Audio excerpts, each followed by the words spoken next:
Merci de votre invitation. Effectivement, c'est une piqûre de rappel. Alors, par rapport à la dernière fois, on va prendre les choses par un autre angle, parce que, comme disait l'autre, et l'autre, c'est affreux, parce que c'est une de ces personnes qui est passée à la postérité pour un seul vers, dont le nom est oublié, dont l'œuvre entière, qui devait faire 40 pièces de théâtre, 50 volumes, est complètement passée à la trappe. Ce vers, c'est « L'ennui naquit un jour de l'uniformité ». Plus personne sait. Il faut chercher dans 20 volumes pour savoir qui c'est qui a dit ça et dans quel contexte et à l'intérieur d'une pièce qui... Donc voilà. Donc l'ennui étant né un jour de l'uniformité, on ne va pas faire quelque chose d'uniforme et on va changer d'angle de tir. Tous autant que nous sommes, nous croulons sous l'information et l'information qui nous arrive par flot toujours plus important sur tous les sujets, dont celui dont je m'occupe. Elle est ni gratuite ni innocente, bien entendu. De plus en plus, elle est configurée de manière à obtenir un résultat final qui est celui de nous faire acheter des choses ou celui de nous faire penser des choses. Et donc, ça n'est pas en vous apportant un peu d'informations en plus que j'aurais mérité d'avoir d'abord passé une bonne soirée avec vous et ensuite d'avoir un tout petit peu fait progresser les choses. C'est en vous apportant autre chose d'un rang un peu plus élevé et qui vous servira dans l'avenir. Ça n'est pas en fournissant des informations. Les informations, c'est le béton, le truc qu'on tritouille et qu'après ça, dont on essaye de faire un mur. C'est en vous apportant des outils, des instruments qui sont utiles et qui permettent de penser l'actualité. Tous les outils dont je vais parler maintenant, avec des points d'application dans mon monde, qui est celui de tout ce que font les méchants sur la planète, tout le domaine de l'illicite. Le cours que je dirige encore cette année, j'aurais voulu le refiler à quelqu'un d'autre, mais il est parti ambassadeur, donc me voilà obligé de faire le professeur une année de plus, s'appelle « Évolution, mutation et rupture dans le monde de l'illicite ». Alors on va parler des évolutions, des mutations et des ruptures dans le monde de l'illicite, mais en parlant de ça à partir d'outils conceptuels qui sont utiles pour comprendre. Là aussi, il y a un vieux proverbe qui dit « Donne un poisson à un homme, tu le nourris une fois ». Apprends-lui à pêcher et il se nourrit toute sa vie. Je n'ai pas cette ambition-là, je serai plus modeste, mais on va quand même vous aider à réfléchir à la suite. Le premier instrument conceptuel est celui de force. Il n'est pas nouveau, c'est dans la physique d'Aristote. Et Aristote dit à propos de la force qu'on ne voit jamais une force, on ne voit que ses effets. On ne voit pas le vent, jamais, on voit les branches qui bougent. Dans la mer, on jette un papier, puis on voit le papier qui a l'air de bouger et de s'en aller sur une mer pourtant parfaitement calme et plate.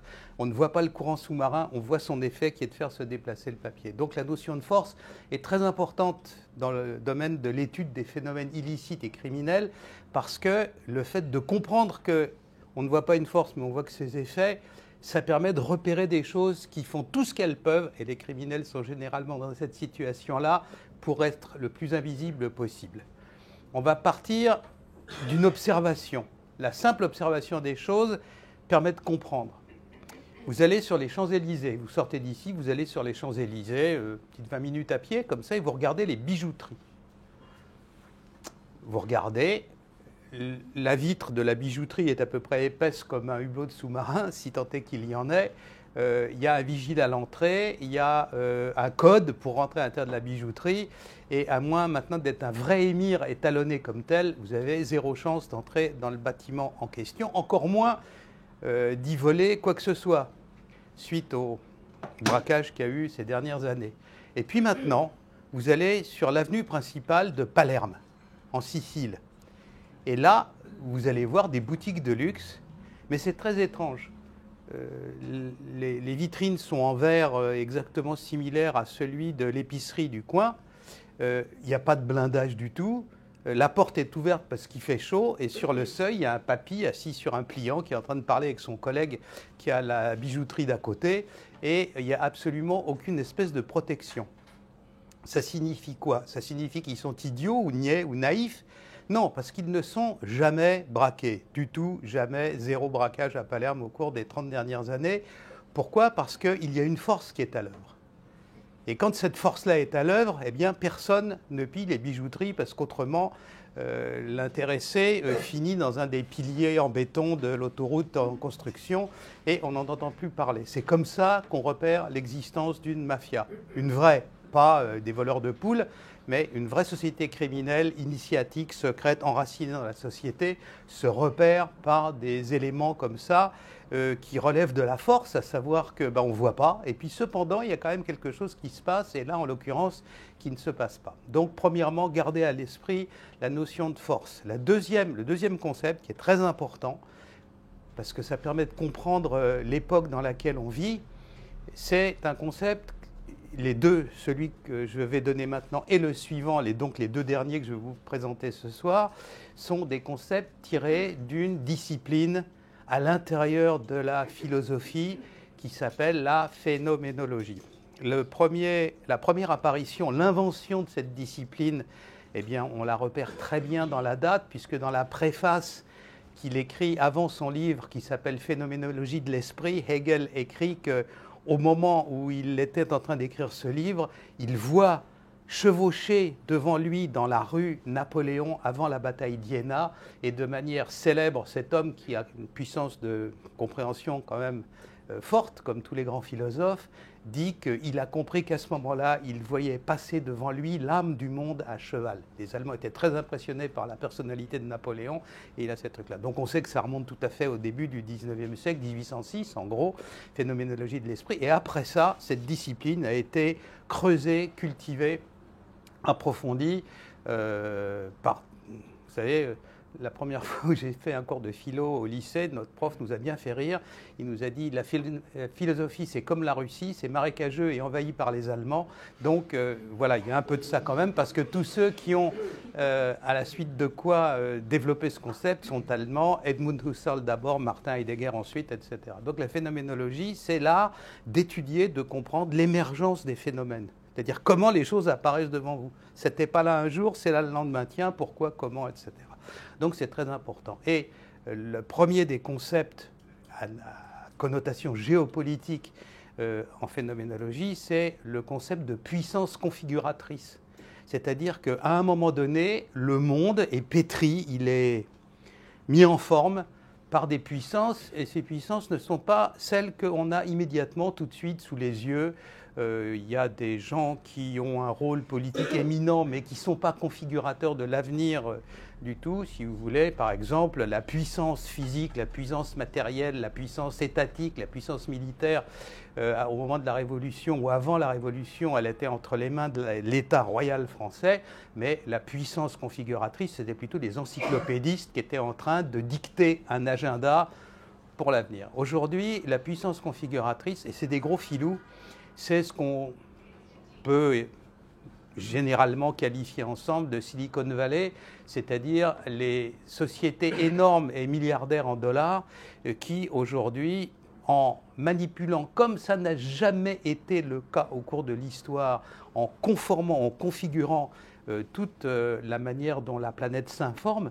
Songez qu'aux États-Unis, plus de la majorité des gens acquièrent toute leur information de Facebook. Tout ce qui leur arrive dans la tête au cours de l'année provient à epsilon près d'un seul méga serveur, parce que c'est ça leur nom, c'est des gens qui ont des gros serveurs et qui diffusent avec ces serveurs par l'intermédiaire de ce qu'on appelle maintenant les réseaux sociaux.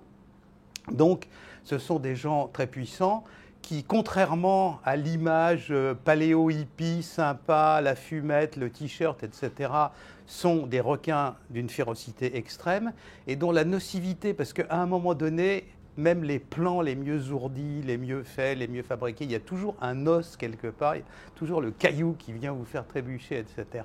On a vu tout ça, toute cette espèce de grouillement. Ne croyez surtout pas que des choses qui arrivent dans votre vie. À un moment, par exemple, j'ai publié une étude là-dessus qui paraîtra dans le prochain numéro de la revue dont je m'occupe.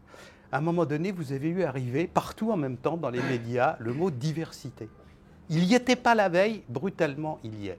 Philippe Muret, qui était un génie, avait inventé un concept, de même que, encore un Allemand, mais un peu moins philosophe et un peu moins politique que le précédent, qui était Engels, Friedrich aussi de son prénom, l'acolyte de Karl Marx. Il avait inventé au XIXe siècle la notion de peuple sans histoire. Les peuples sans histoire, en gros, c'est ce qu'on appelait aussi à l'époque les sauvages.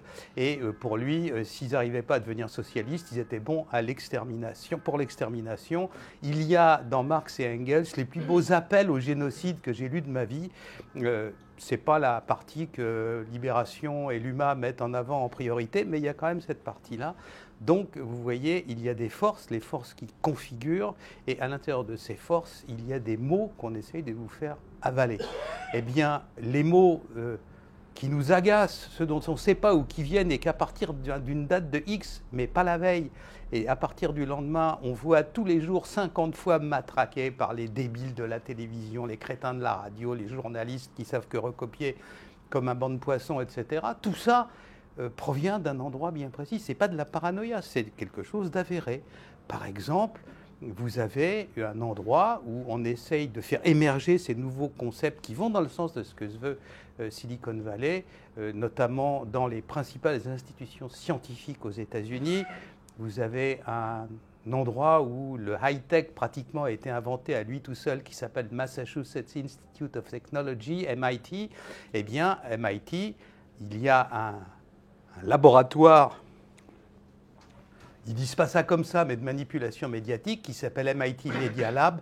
Et donc, c'est le MIT Media Lab qui, chaque année, configure des concepts, des mots, etc., qui sont destinés, après ça, à être diffusés par Facebook, Google, Amazon, leurs médias. Le patron d'Amazon est aussi maintenant le propriétaire du Washington Post, etc. Donc, vous avez tout ça diffuse, rayonne. C'est le soft power américain de partout. Et après ça, vous avez ces mots inclusifs récemment. Il faut être inclusif. Pourquoi? Bon, très bien. Alors, inclusif, tout ça, c'est MIT Media Lab. Et malgré les efforts, rien n'est caché. Le club de milliardaires où ils se réunissent pour financer tout ça s'appelle Edge, comme un angle, un coin, en anglais Edge. Edge publiait ces trucs sur Internet. Vous faites Edge sur Internet. Ah, maintenant, ils sont un peu plus discrets parce qu'ils se sont fait cogner récemment. Mais voilà, vous aviez toutes les conférences où ça se diffusait d'abord en Californie et après ça dans le reste du monde, qui s'appelle TED, TED Talks. Alors TED Talks, Edge, Silicon Valley, tout ça, c'est répercuté naturellement par Davos. Tout ça donne une puissance de rayonnement absolument extraordinaire. Et tout ça agit dans un certain sens, et tout ça aveugle à beaucoup de choses. Notamment, de même que le socialisme soviétique ne voulait pas vraiment entendre parler de l'économie. Lénine avait dit une fois, moi, mon modèle dans l'économie, c'est le fonctionnement de la poste impériale sous Wilhelm II, ça marche très bien. On met une lettre un jour à Düsseldorf et le lendemain, elle est à Kiel. Donc, il y a pas, l'économie, ça doit marcher comme ça. Et donc, ils ont été, en gros, restés là. Alors, de même que le socialisme soviétique était aveugle à l'économie, Davos, que j'appelle... ce qu'il répand, que j'appelle de manière un peu taquine la DGSI, Davos Goldman Sachs idéologie. Donc la DGSI, elle est aveugle au phénomène criminel. Ça les emmerde parce que ça contredit leur idéal suprême qui est la fluidité absolue de l'économie. On ne connaîtra le vrai prix des choses qu'une fois que l'économie sera parfaitement fluide, et donc le libéralisme absolu, ce sera ça. Et le fait de prendre en compte les phénomènes criminels, ça empêche l'argent de circuler comme il veut, parce que des fois il est frauduleux, ça empêche le crime d'être pris en compte, parce que des fois, dans la fluidité du transport, il y a de la drogue, ou il y a des êtres humains trafiqués comme esclaves, etc.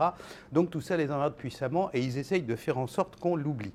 Donc gardez en mémoire la notion de puissance configuratrice, celles qui sont à l'œuvre à l'heure actuelle, je les respire dans ma vie toute la journée, ils sont là pour, en gros, essayer de faire de sorte que je sois le moins précis possible et que j'en dise le moins possible, parce que tout ce qui est dit dans ce contexte-là, ça les fait souffrir dans leur objectif ultime, qui est de réaliser finalement le rêve absolu libertarien, c'est-à-dire l'individu réduit à l'état de monade, atomisé complètement.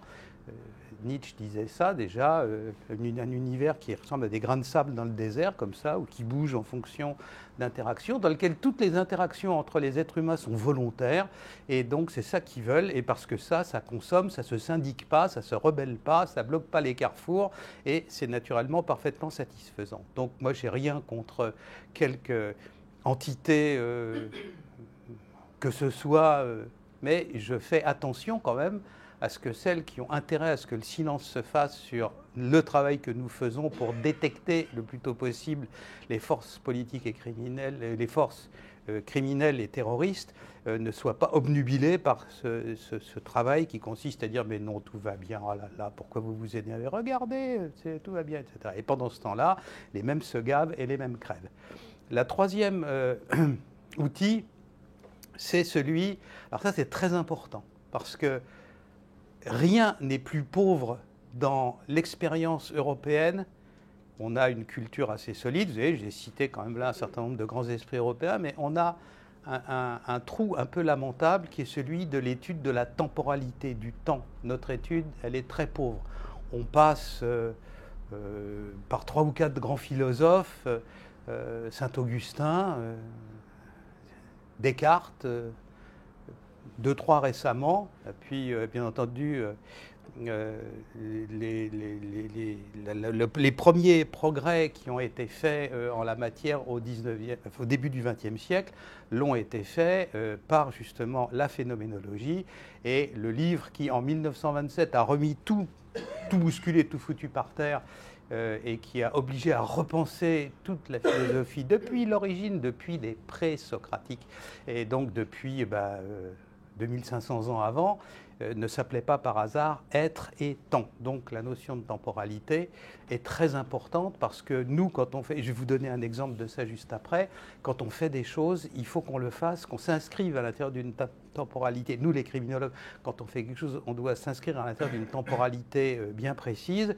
Autrement, comme nous avons vocation à conseiller, à prescrire à des choses qui après ça se font dans le domaine de l'action, si on ne fait pas ça, on est dans quelque chose que nous, en France, connaissons très bien, peut-être mieux que les autres, parce qu'on a la plus vieille armée du monde occidental, qui est la guerre de retard. Voilà, donc le champ préalable d'inspection, qu'est-ce que c'est? C'est très important. On l'explique par un exemple.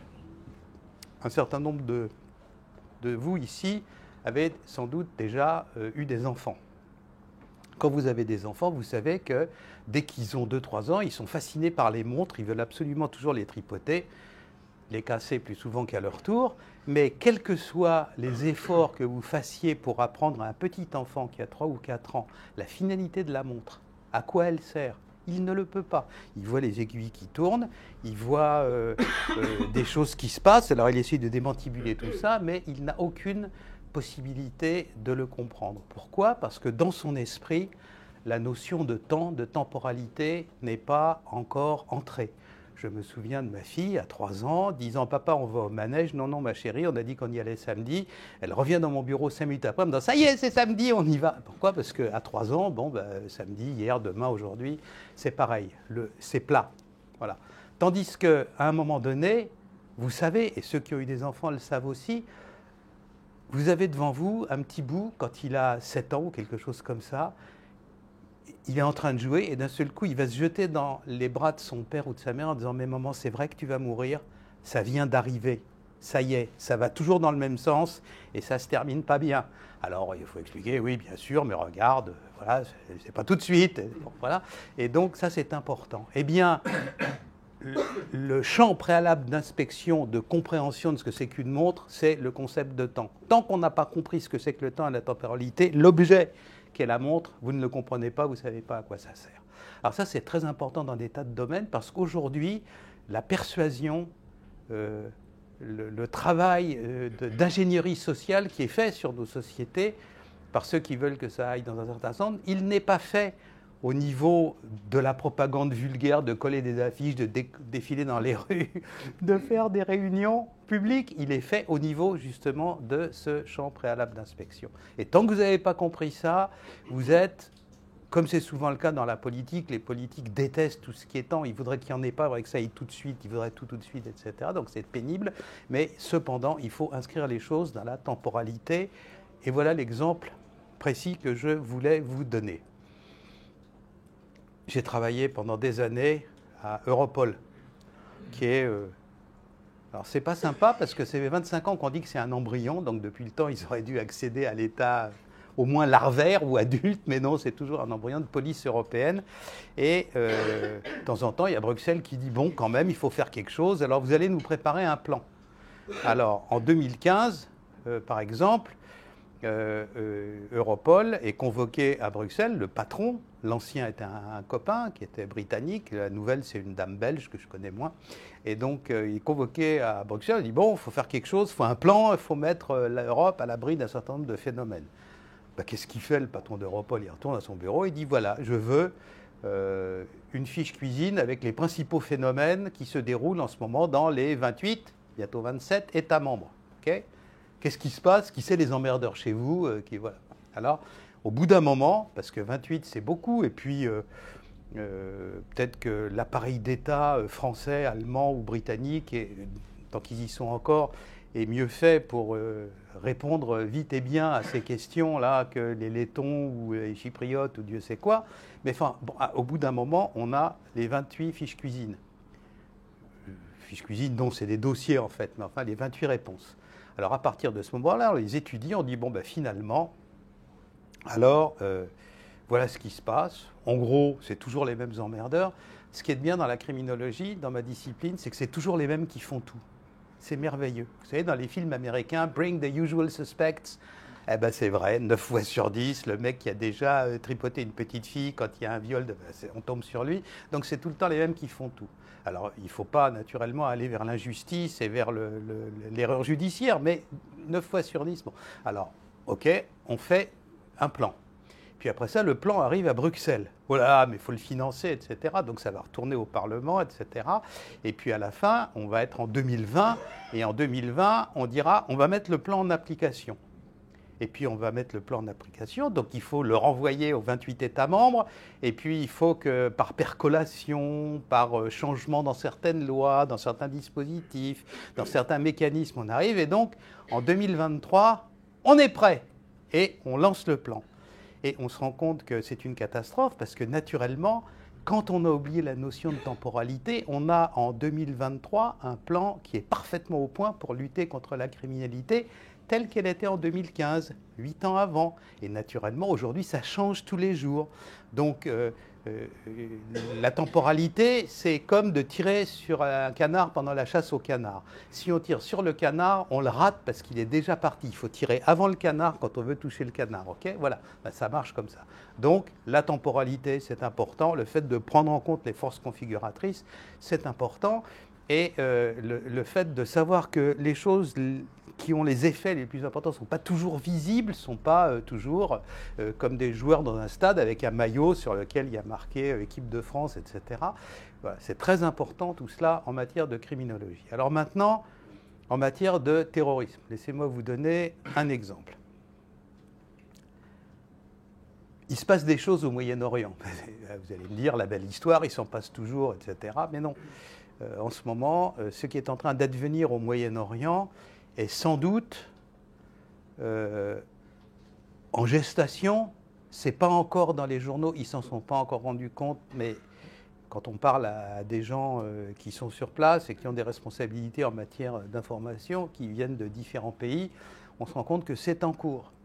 Qu'en 1945-47, 49, 50, parce que ça inclut Israël après sa création, il y avait le Moyen-Orient, là où il y a le pétrole, vous voyez, qui était en gros entre les mains d'un partenariat entre l'Arabie Saoudite et les États-Unis d'Amérique, avec en partenaire discret et silencieux pour cause de Palestiniens, etc., l'État d'Israël, et tout ça a fonctionné pendant 50 ans. Ce qui se passe à l'heure actuelle, et c'est sans doute l'événement le plus important, le dernier événement aussi important que ça dans l'histoire du Moyen-Orient, c'est l'année 1979. L'année 1979, c'est l'année où simultanément, coup sur coup, alors ça a tout fait exploser, révolution islamique en février, occupation de la mosquée du prophète à la Mecque par des tribus wahhabites révoltées contre le pouvoir des Saouds, et à la fin de l'année, invasion d'un pays musulman par une puissance agressivement athée, l'Afghanistan par l'Union soviétique. Donc ça a fait exploser complètement le monde arabe musulman, et après ça, les ondes de choc se sont répercutées partout. Et ça, c'était quand même extrêmement important. Un événement de cette importance-là est en cours à l'heure actuelle. Et on ne voit pas aujourd'hui, après ce qui s'est passé les 2-3 derniers jours, comment ça pourrait échapper. Le Moyen-Orient échappe à ce triumvirat-là, et toujours plus fort, et d'une poigne toujours plus assurée. Le triumvirat qui remplace, c'est la Russie, la République islamique d'Iran et la Turquie. Voilà. Avec, en partenaire, maintenant 2 partenaires qui sont quand même très importants, le Qatar et le Soudan, qui a basculé dans l'optique russe, dans l'alliance russe, maintenant surtout la nouvelle coalition. Pourquoi ? Parce que quand on fait de la politique au Moyen-Orient, systématiquement, toujours, depuis 20, 30, 40, 50 ans, il faut avoir un pitbull en laisse. Alors vous avez le pitbull en laisse, et puis vous dites, ah ben vous m'embêtez, je vais retirer la laisse, et puis il va venir vous mordre. C'était ça le terrorisme au Moyen-Orient. L'objectif du terrorisme au Moyen-Orient, c'était d'aller emmerder les gens de la coalition en face. C'est la raison pour laquelle, systématiquement, et depuis l'émergence de ce groupe, la République islamique d'Iran, qui est chiite, a toujours accueilli sur son sol et protégé les gens d'Al-Qaïda, parce qu'ils disaient, ok, on les a en tôle, vous nous emmerdez, eh ben, on va les laisser sortir, devinez ce qu'ils vont aller faire chez vous. Et ben, voilà, bon, alors après ça, on discute et on se calme. C'est la logique du pitbull.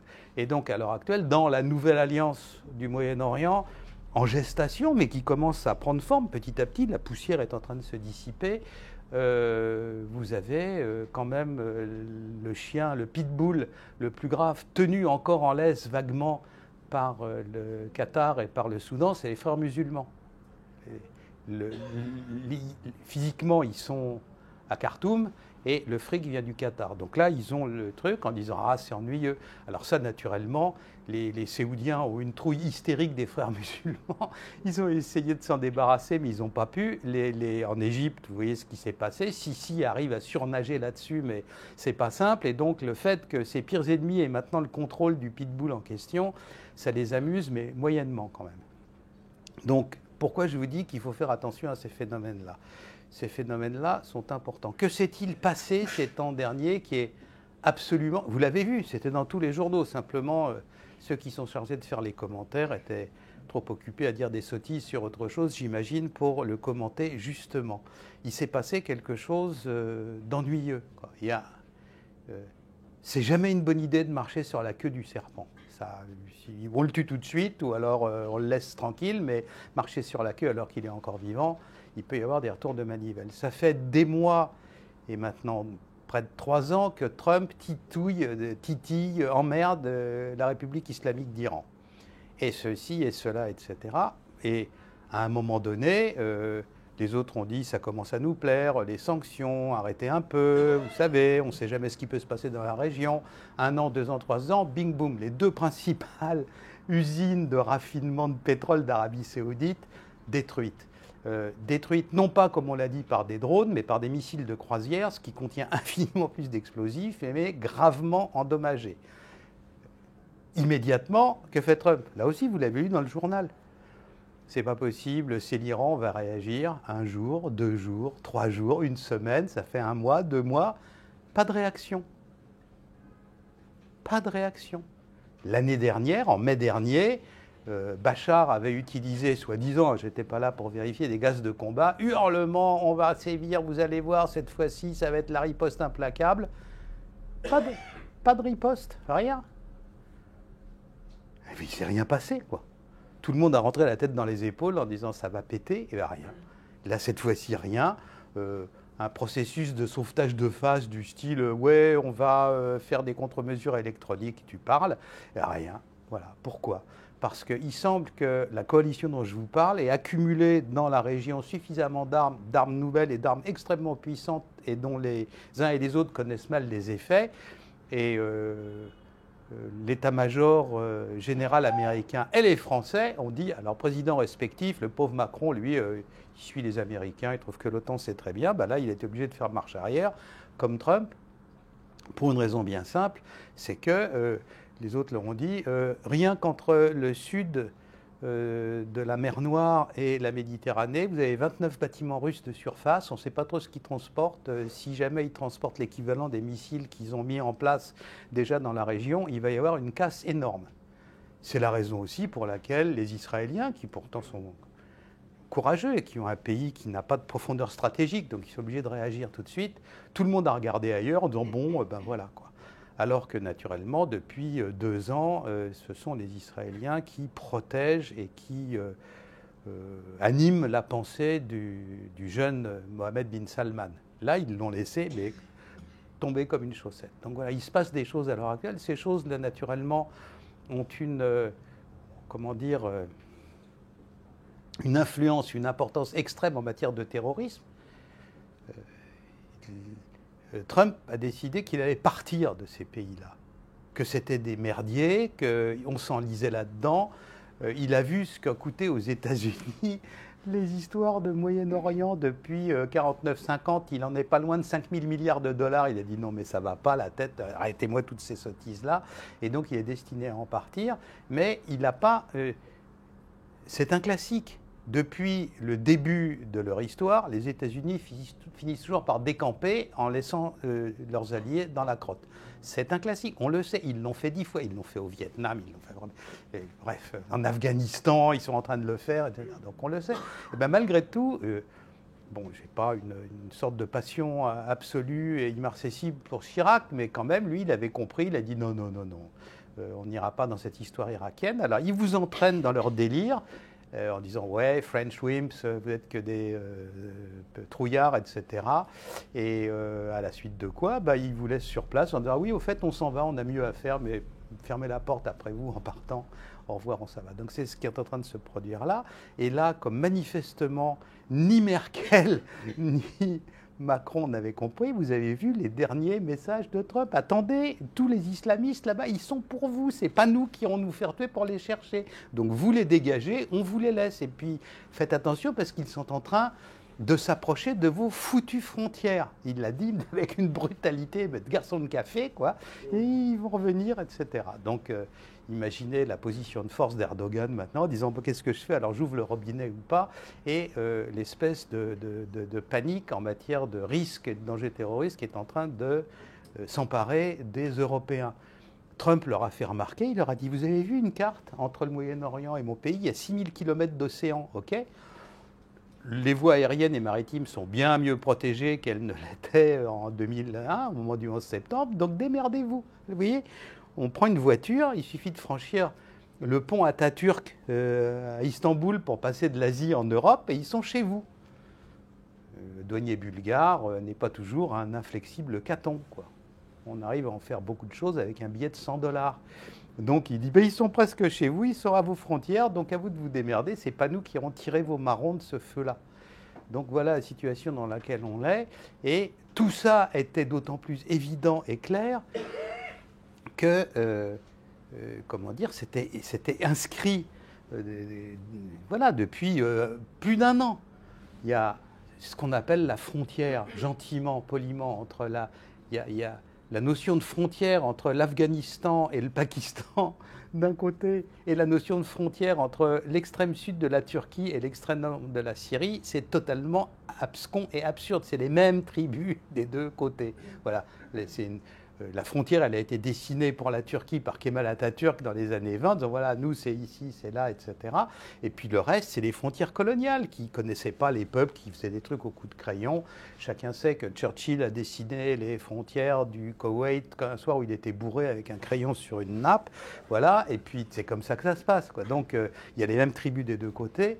Et voilà, donc 20 km au sud de cette pseudo-frontière, il y a une autoroute qui va d'Idlib, la province d'Idlib, c'est-à-dire celle qui est près de la Méditerranée, jusqu'à la frontière irakienne, qui s'appelle la M4. Et la M4 emmerde les Turcs parce que ça donne une grande mobilité aux terroristes pour se déplacer, attaquer ici, attaquer là. Donc ils veulent la zone entre leur frontière actuelle et la M4.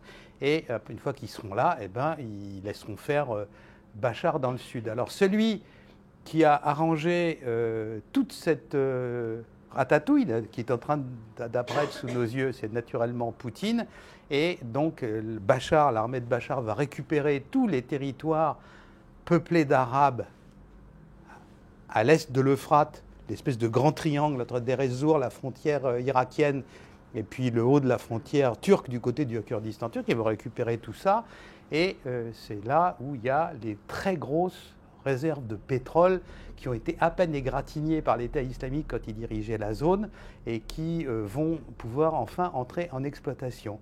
Et devinez qui exploitera le pétrole en question? Les Russes. Et voilà. Poutine n'a pas fait ça gratos. Mais en tout cas, Bachar touchera ses royalties, qu'il les touche de Total ou des Russes, il s'en fout. Mais voilà, c'est comme ça que c'est en train de se passer à l'heure actuelle. Le fait est que, les terroristes, leurs familles, eux-mêmes peut-être, etc., ils sont là, ils tournent dans le dispositif, ils ne savent pas très bien où aller. Et puis si vous continuez à nous casser les pieds avec les positions de droits de l'homme, vous les Européens, on va vous les envoyer à la maison, comme ça vous pourrez les chouchouter. Telle est la situation dans laquelle nous nous sommes mis nous-mêmes. Voilà. Donc ça, c'est pour la situation au Moyen-Orient. Ce qui s'est passé maintenant, en termes de choses peu visibles mais importantes, à la préfecture de police, il y a quelques jours de ça. C'est très important parce que je l'ai déjà dit, la base de la pédagogie, c'est la répétition, donc je vais le répéter ici. La préfecture de police, c'est pas rien dans l'histoire de France. La préfecture de police de Paris, c'est la plus vieille force de police moderne du monde. Elle a été fondée sous Louis XIV, la lieutenance générale de police, qui était dirigée par un lieutenant général qui s'appelait Larénie. Quand vous êtes dans la préfecture de police, quand vous arrivez dans la en ce moment, je n'ai pas l'impression qu'ils laissent trop rentrer les touristes, mais avant, quand vous rentriez dans la cour de la préfecture de police, il y a la grande arcade, la grande voûte, avec Notre-Dame dans le dos, et là, à droite, vous avez une grande plaque de marbre. Ici s'élevait la lieutenance générale de police. C'est la plus vieille police du monde. Toutes les polices modernes du monde sont inspirées, se sont faites à partir du modèle de la préfecture de police. C'est la raison pour laquelle, dans toutes les langues, le mot utilisé est le mot français. Police en français, Polizei en allemand, Policia en espagnol, Police en anglais, etc. Voilà, c'est parce que quand vous inventez quelque chose, ça garde ce nom-là. Hein. Voilà, donc cette lieutenance de police a été à l'origine de toutes les forces de police modernes du monde. Ça a été la première fois qu'une grande ville a été gérée par un nouveau concept et qui était pas les archers du roi comme au Moyen-Âge, mais cette nouvelle force de police sous Louis XIV. Et ce qui renforce encore le plus l'importance de la préfecture de police, c'est qu'elle a été créée 80 ans avant le ministère de l'Intérieur. Elle est bien antérieure au ministère de l'Intérieur. Quand Louis XVI est viré avant qu'il soit incarcéré et ultérieurement exécuté, son ministère, qui quand il était roi s'appelait ministère de la Maison du Roi, devient le ministère de l'Intérieur. Vous voyez ? Moitié du règne de Louis XIV, préfecture de police, fin du règne de Louis XVI, ministère de l'Intérieur. Alors quand on dit oui, mais la préfecture de police, c'est un État dans l'État, les types disent attendez, on était là les premiers. C'est bien antérieur, c'est-à-dire que c'est une machine qui a commencé à fonctionner et qui marche sans discontinuer depuis le milieu du XVIIIe siècle. C'est la plus vieille force de police du monde. Voilà. Donc le fait que ça a été, c'est un bijou, hein, c'est une machine qui fonctionne très bien, ça assure sans souci majeur la sécurité d'une des plus grandes capitales du monde, d'une 5 principales capitales du monde depuis 2 siècles et demi. Quoi. Donc c'est pas rien, quoi. C'est une horloge. Hein. Et donc le fait que cet endroit-là ait été tapé de façon totalement invisible par un individu qui était là et que nul n'avait repéré, que nul n'avait dénoncé, c'est grave. Hein. C'est grave parce que c'est touché au cœur. Là, les policiers, c'est vraiment ce qu'il y avait de plus ancien, de plus éprouvé comme système et comme dispositif. Les préfectures de police de province, ça n'a rien à voir. La préfecture de police de Marseille, c'est un gros commissariat, quoi. Mais là, c'est vraiment un outil. La salle de commandement de la préfecture de police est visitée par toutes les polices du monde. C'est un bijou, hein, vraiment. Donc le fait qu'on ait été tapé là, ce n'est pas une bonne nouvelle. Et surtout, à la direction du renseignement, qui est l'endroit qui fait toutes les enquêtes les plus sensibles sur tout ce qu'il y a de grave, crime organisé, banditisme, terrorisme et tout, pour Paris et la petite couronne. Je ne vais pas épiloguer longuement parce que tout ça est couvert par des trucs de confidentialité, mais vous avez vu qu'il y a quand même des grandes prisons, pas entre Paris et la Petite Couronne. Eh bien, la DRPP est le correspondant du renseignement pénitentiaire. J'ai entendu un jour un des grands patrons du renseignement me dire que sur 10 informations opérationnelles fournies au renseignement français, il y en a 7 qui venaient du renseignement pénitentiaire. Le renseignement pénitentiaire, quand vous êtes en tôle, à part respirer, tout doit être monnayé. Tu veux sortir ce week-end, machin, bah, tu as peut-être un truc à me dire, etc. Donc c'est extrêmement payant. Ça, les moyens de coercition dans l'enseignement pénitentiaire peuvent être 100 fois supérieurs à ceux qu'éprouve n'importe quel individu libre. Donc l'interaction entre le renseignement pénitentiaire et le renseignement de la capitale, c'est un peu le cœur du réacteur nucléaire. Et à l'heure actuelle, on ne sait toujours pas si l'individu en question était simplement quelqu'un qui était malheureux de vivre du fait de son handicap et qui à un moment donné a décompensé, comme on dit en psychiatrie, ou si c'était une taupe. Et si c'était une taupe, c'est grave parce que, bien entendu, à un endroit donné, dans des fichiers, il doit y avoir la preuve que l'individu que vous avez envoyé infiltrer une mosquée islamiste est bien un de vos agents. Autrement, s'il se fait capturer avec d'autres islamistes, qu'est-ce qu'il va dire? Il dit hey, « moi, c'est pas pareil », mais monsieur, prouvez-le. Hein, si vous infiltrez un truc, évidemment, il faut que ce soit quelqu'un qui soit repéré et qui ait été doté de cette mission. Autrement, ce qu'il accomplit peut être criminel.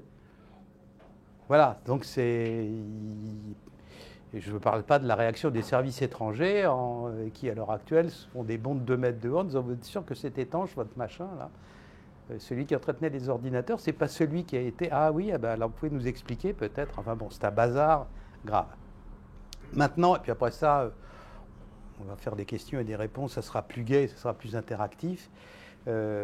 Les problèmes de sécurité que rencontre la France à l'heure actuelle, ils sont essentiellement dus au fait que Macron n'a aucun intérêt pour les problèmes régaliens, pour les problèmes de souveraineté.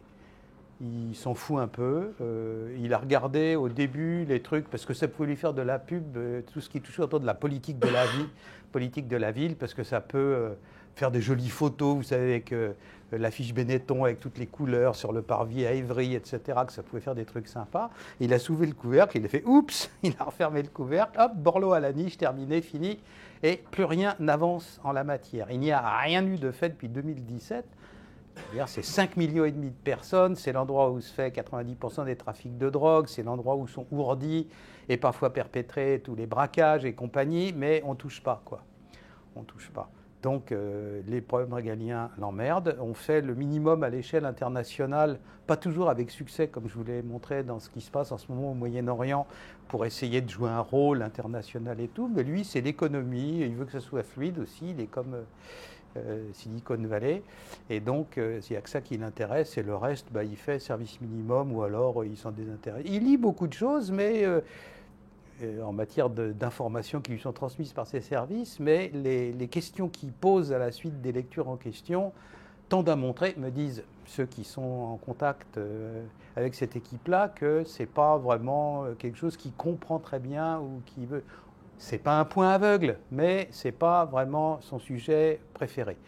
Donc, à l'heure actuelle, la situation en termes de sécurité intérieure de la France, elle n'est pas grave parce que, enfin, elle est ennuyeuse pour ceux qui en subissent les effets, mais ce n'est pas dramatique et irréparable parce que jour après jour, il y a des gens qui passent leur vie à critiquer l'administration, etc. Je ne fais pas partie de ceux-là parce que quand même je vois un certain nombre de choses passer et je suis frappé par la constante excellence de ce qui remonte vers le sommet de l'appareil d'État en matière d'information sur tous les méchants. Je vous donne un seul exemple. Et j'ai vu, hein, ce n'est pas quelque chose qu'on m'a dit comme ça en me priant de croire sur parole. Tous les Black Blocs de la région parisienne sont connus, identifiés, on sait où ils habitent, on connaît leur numéro de portable. Chaque fois qu'un de leurs copains arrive pour les soutenir, quand il va y avoir une émeute d'Allemagne, le truc est signalé immédiatement, numéro de la voiture et tout. Ce sont des milieux totalement corrompus, beaucoup de drogués, beaucoup de dealers, beaucoup de gens un peu tout fous, etc. La police, il y a d'innombrables indicateurs, et donc, s'il le faut, si un gouvernement digne de ce nom apprend qu'il va y avoir une manifestation qui est infiltrable par les Black Blocs, il est parfaitement possible, demain matin, hein, c'est prêt, et tout, le dispositif existe, encore faut-il s'en servir, d'aller arrêter tous ces jeunes gens et rares jeunes filles en bas de chez eux à 6 h le matin. C'est généralement des fils de Bourges en plus, qui se la jouent Antifa, etc. Bon.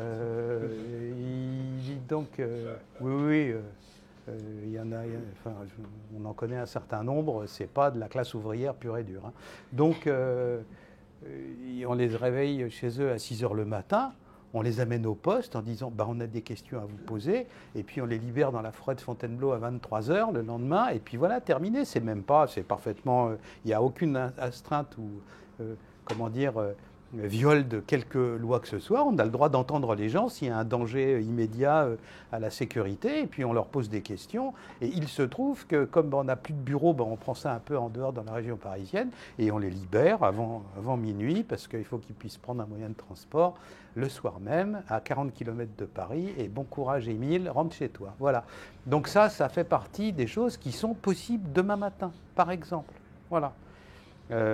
C'est pas un travail. J'ai vu aussi à plusieurs reprises dans des affaires de criminalité financière à quel point les douanes et les services de l'État qui s'intéressent à ces choses-là avaient comme précision, mais hallucinante, sur des trucs offshore situés dans des îles lointaines des Caraïbes, etc.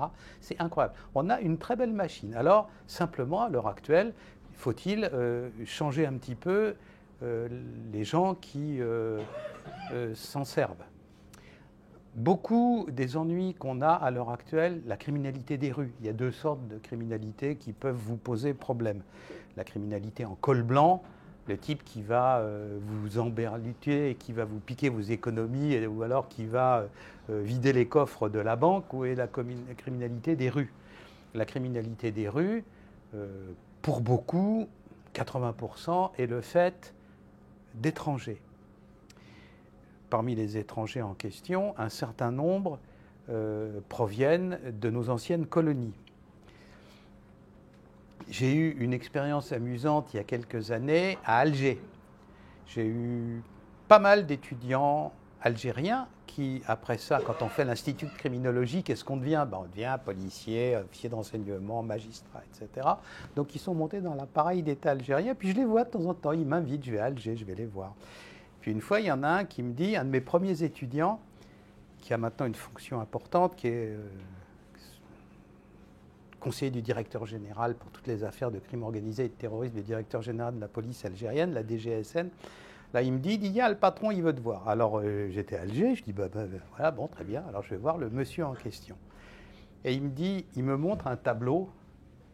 C'était comme, vous savez, un truc d'électrocardiogramme. C'était des quadrillages, et puis il y avait une ligne comme ça qui montait, et puis qui redescendait, et puis elle remontait, et elle redescendait, elle montait, elle redescendait, un peu comme, vous savez, l'électrocardiogramme, pouf, pouf, diastole, systole. Alors il me dit, monsieur Refer, vous savez ce que c'est ça? Je dis, monsieur le directeur général, non, mais dites-moi. Il me dit, ça, c'est, vous voyez, les pics de moment où il y a des braquages à Alger, dans les rues d'Alger. Alors je commence à comprendre, mais je dis rien, et il me dit, et vous savez ce que c'est, les dates des pics? Alors je dis, non, monsieur le directeur général, il me dit, c'est les dates des vacances scolaires en France, monsieur Refer. Ça les emmerde autant que nous. Ben oui, les mecs qui retournent au bled, ils font comme à Paris, dans le 9-3, quoi. Voilà. Alors, je sais, c'était il y a quelques années, mais c'est toujours vrai maintenant, que un des plus gros corrupteurs de la classe politique française, c'est nos frères algériens, quoi. Ils ont beaucoup aidé, hein. Ils participent à la bonne marche de la démocratie en France. Alors, sans naturellement... vous savez, j'ai dit, monsieur le directeur général, je crois avoir compris que vous avez des moyens de persuasion sur la classe politique française. Moi, vous savez, je suis un homme d'ordre. Hein. On est prêt, mais c'est à nos dirigeants politiques qu'il faut dire ça. Il a levé les yeux au ciel en disant, si c'était si simple que ça. Mais voilà, donc ces histoires-là qui se passent chez nous, elles emmerdent toute la Méditerranée. Elles emmerdent les Suisses, tous les braquages faits en Suisse, et les petits voyous, c'est les racailles de la région lyonnaise, elles emmerdent tout le monde. Voilà. Donc, si jamais un jour on décide de taper un peu sur la table, ça sera applaudissement général, même dans les pays du Maghreb. Une autre fois, J'étais à Dakar. Les criminologues voyagent beaucoup. J'explique à ma femme qu'elle a épousé un voyageur de commerce. Je rentre avec le linge sale et puis je repars le lendemain. Donc j'étais à Dakar pour des histoires de fraude financière et autres. Et il y avait une grande réunion et à midi, il y avait un déjeuner.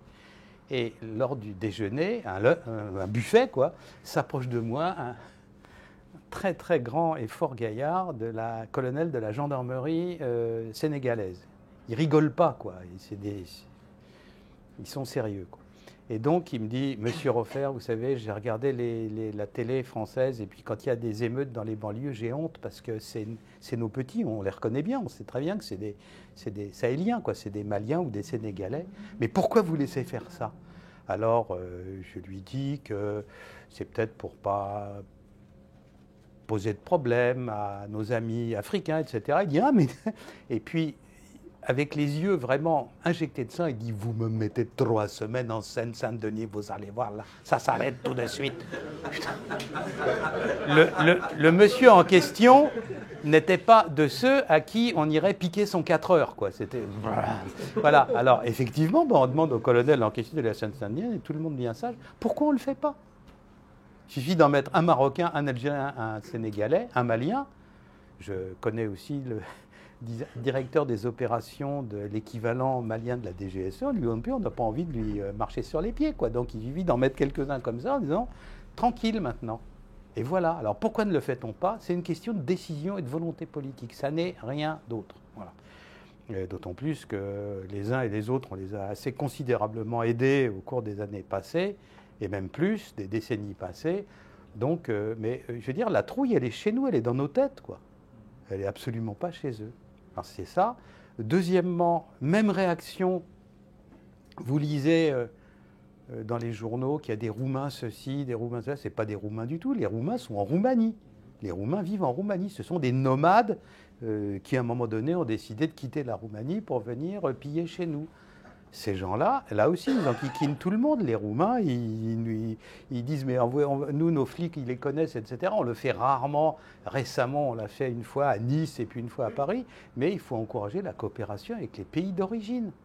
Voilà, ça c'est très important. Donc quand vous retirez les racailles dans les cités et aux alentours, quand vous retirez les nomades qui pillent notamment les campagnes, je viens de faire une étude. L'étude en question, elle est hallucinante. J'ai repris tous les chiffres 10 fois et cependant, c'est vrai. Chaque année, à la campagne, en France, qu'est-ce qu'il y a de plus doux qu'un berger? Vous savez, ils élèvent des brebis. Alors, ils font du fromage de brebis. Et il y a des petits agneaux. Puis alors, ils vendent les agneaux pour qu'on se régale avec des bonnes petites côtes d'agneaux, etc. C'est doux, un berger, des bergeries. Il y a 7 millions, j'ai fait des recherches, 7 millions d'ovins en France, des petites brebis, des petits moutons, des petits agneaux, etc. Il y a 40 000 exploitations agricoles, enfin des élevages d'ovins en France, et ils se font piquer systématiquement leurs agneaux. Il y a des mecs qui passent dans les champs qui volent les agneaux. Chaque année, en reprenant les rares chiffres qu'on a, là où il y a une étude un peu précise, c'est que l'année dernière, par exemple, il y a 173 bergeries en Loire-Atlantique et ils se sont fait piquer 700 agneaux. Vous faites une règle de 3, vous dites, OK, là, ils sont peut-être un peu sportifs. Ça fait 40 000 agneaux et moutons par an piqués en France. Pour des gens qui ont des bergeries, qui n'ont pas de fric, ça fait 10 millions d'euros de préjudice par an. La carcasse, le lait qu'ils ne peuvent pas vendre. Alors, soit ils les tuent à la carabine et ils se barrent avec. C'est tous des nomades qui font ça. Tout le monde le sait. Comment ils se nourrissent? Voilà. Donc, et une fois de plus, ce qui est scandaleux, c'est dès que dans la société où on vit, dès qu'il y a des méchants qui sont politiquement corrects, on n'y touche pas. Je n'ai jamais entendu les écolos, pourtant, les agneaux, les brebis, la nature, la campagne. Silence radio des écolos. De même, récemment, toujours les nomades en question, 2 jeunes femmes ont été kidnappées, maintenues pendant 1 an, torturées, prostituées de force dans des camps de nomades qui se trouvaient à côté de Montpellier. Vous avez entendu les féministes, vous? Comme on dit, vous savez, les criminologues ont une expérience dans beaucoup de domaines, dont celle de la prison.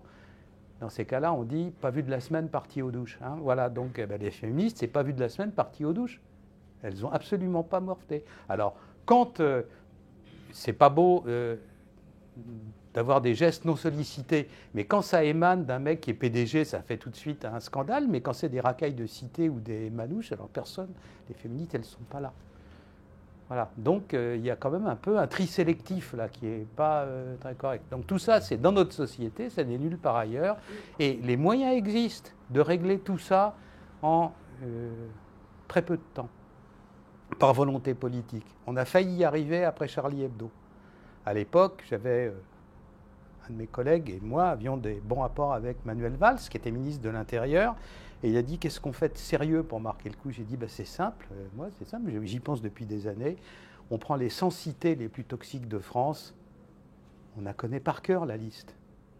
Elle est enfantine, hein, voilà, c'est les pyramides à Évry, les Minguettes, les machins, tout ce qu'il y a, les Dervalières à Nantes, enfin, il y en a une centaine, on les connaît par cœur, c'est là où se vend 80% de la drogue en France, etc. On réquisitionne un immeuble, on met les gendarmes dedans, pas les policiers, parce que les gendarmes ont des règles d'engagement où ils peuvent dire le pistolet qui est braqué sur moi, c'est une balle dans la tête tout de suite. Ils ont la capacité de riposte des militaires et non pas de la police. Et donc, du jour au lendemain, vous faites ça dans 100 cités, tout s'arrête. Pourquoi ? Parce que le secret le mieux gardé, c'est que dans les cités en question, il y a encore des tas de petits blancs qui vivent.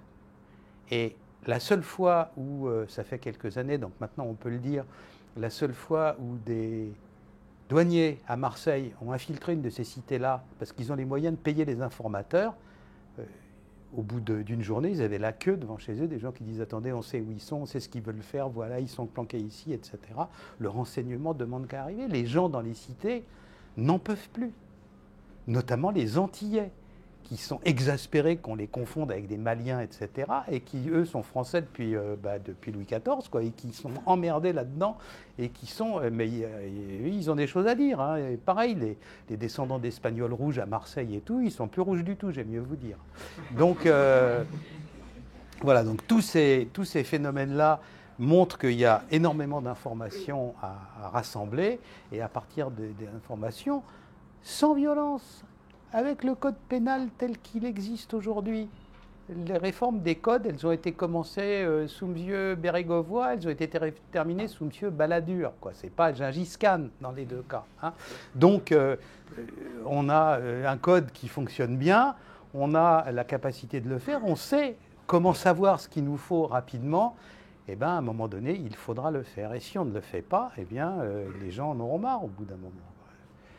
Macron a déjà commencé à comprendre ce qui se passe quand on négligeait trop ce que les gens voulaient et souhaitaient.